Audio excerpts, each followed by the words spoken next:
Bonjour la famille. Dès qu'on a eu besoin de nous, ça la bon point. Au salara bongo, pourquoi s'il vous plaît? Au remarqué mon entourage nayo qui a l'ingaroté. Peut-être comprendre on a ba hâte naye, ba dire naye ou soit ba eko ebisayo donc au comprendre ka mon a l'ingaroté l'entourage non. Au côté liango souci aya esali mutema passe koma ko lela koma ko mitungisa ma ozanga vraiment kimia po mutu ana l'ingaroté. Aïe aïe atayo mo basala bon. Na place au banda lela au côté là on a souci. Pour nous on conseil au sali ça ta fête, sali ça invitation ben ça bateau, il faut fêter les ango. Oui, il faut fêter.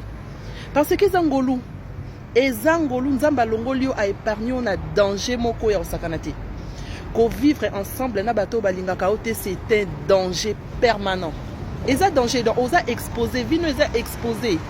Tant on découvre que mutalinga kaote et ko pesa yo prudence et qu'on peut sa sagesse au cause la éve au koyeba ko batela donc ezangolu nzamba sali ko tira sous c'était ko regrettera te pourquoi o alinga ngate na sala nini surtout sur oza ko se reprocher na rien c'est pe la coûte ezangolu sali ça ta fête boyebi combien baboma bango na sa moyoyo muta bomi mutu ateli muninga poison abomi mutu na ba manière rebelle ko bomezaka mort physique te eza ba manière rebelle Batounie au sali mutu monde kono mabe pourquoi au sali camarade no mabe pourquoi non juste cas pour na sepela na été a sali o mabe sans raison au sali et l'oroté mais tellement qu'il a sepela na yote tête na yo pesa ke kanda donc muta préféré à éliminer mutu voir même poison au ba oté la bateau sans raison à l'occasion de rien muta teli moninga poison ka po linga kete ka po sepela na été muta bebi seli moninga libala ka po sepela na été ba jalousie mal placée yo su konzamba sali ne ngolu au découvrir vraie face.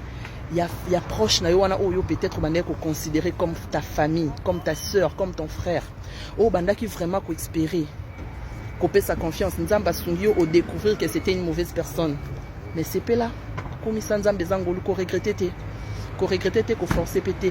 Ngana luka tangolo na nzamba sala ningango. Na découvrir vraiment ba vraie face et entourage nanga. Bah oui, franchement c'est une grâce. Ko lela te son mutalinga côté kumisa ko nzambe. Nzamba sali ngolo. Allez.